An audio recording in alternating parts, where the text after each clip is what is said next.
بسم اللہ الرحمن الرحیم۔ السلام علیکم ورحمۃ اللہ وبرکاتہ۔ آج کا ہم اپنا سٹارٹ کرتے ہیں ترجمہ فضائل رمضان میں سے ہے۔ کعب بن عجرہ کہتے ہیں کہ ایک مرتبہ نبی کریم صلی اللہ علیہ وآلہ وسلم نے ارشاد فرمایا کہ ممبر کے قریب ہو جاؤ۔ ہم لوگ حاضر ہو گئے۔ جب حضور صلی اللہ علیہ وآلہ وسلم نے ممبر کے پہلے درجے پر قدم مبارک رکھا تو فرمایا آمین۔ جب دوسرے پر قدم رکھا تو پھر فرمایا آمین۔ جب تیسرے پر قدم رکھا تو پھر فرمایا آمین۔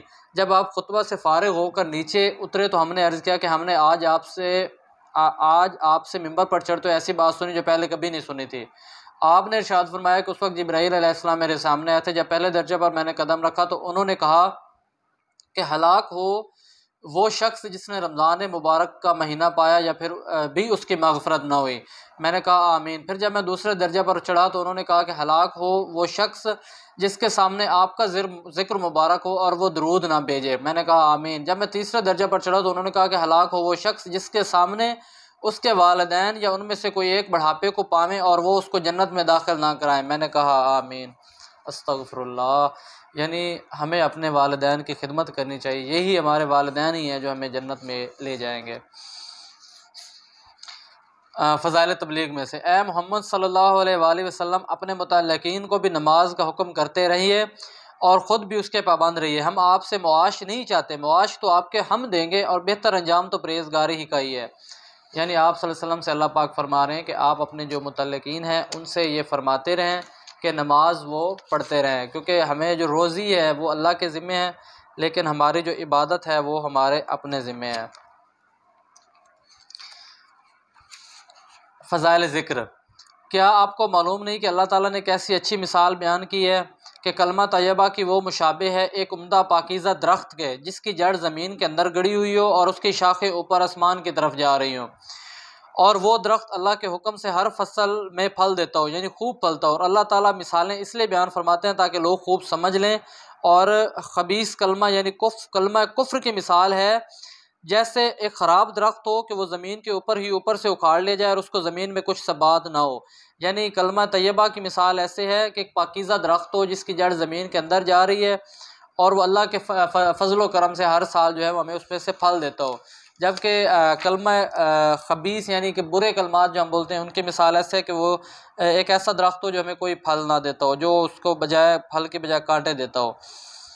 جو شخص عزت حاصل کرنا چاہے وہ اللہ ہی سے عزت حاصل کرے، کیونکہ ساری عزت اللہ ہی کے واسطے ہے، اسی تک اچھے کلمے پہنچتے ہیں اور نیک اعمال ان کو پہنچتا ہے۔ اور تیرے رب کا کلمہ سچائی اور انصاف و اعتدال کے اعتبار سے پورا ہے۔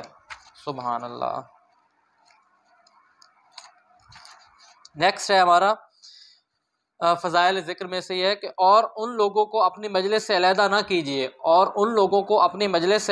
کیجیے جو صبح و شام اپنے پروردگار کو پکارتے رہتے ہیں، جس سے خاص اس کی رضا کا ارادہ کرتے ہیں، اور پکارا کرو اس کو یعنی اللہ کو خالص کرتے ہوئے اس کے لیے دین کو۔ تم لوگ پکارتے ہو اپنے رب کو عاجزی کرتے ہوئے، اور چپکے بھی بے شک حق تعالی شانہ حد سے بڑھنے والوں کو ناپسند کرتے ہیں، اور دنیا میں بعد اس کی اصلاح کر دی گئی ہے، فساد نہ پھیلاؤ، اور اللہ جل شانہ کو پکارا کرو خوف کے ساتھ عذاب سے اور طمع کے ساتھ رحمت میں، بے شک اللہ کی رحمت اچھے کام کرنے والوں کے بہت قریب ہے۔ یعنی جب آپ پہ کسی کوئی عذاب ہو تو آپ خوف سے اللہ کو یاد کیا کریں، جب آپ کسی رحمت میں ہو تو طمع کے ساتھ اللہ پاک کو یاد کیا کریں۔ سبحان اللہ۔ فضائل قرآن،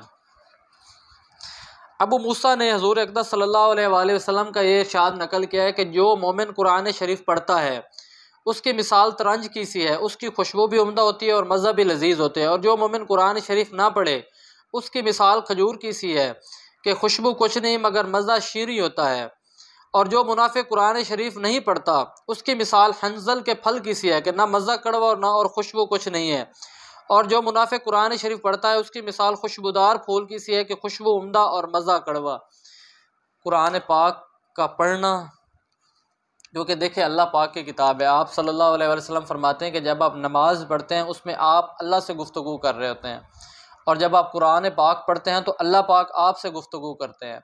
اللہ پاک ہمیں قرآن پاک کو سمجھنے اور اس پہ عمل کرنے کی توفیق عطا فرمائے، اور اللہ پاک آپ کی اور میری زندگی میں آسانیاں پیدا فرمائے۔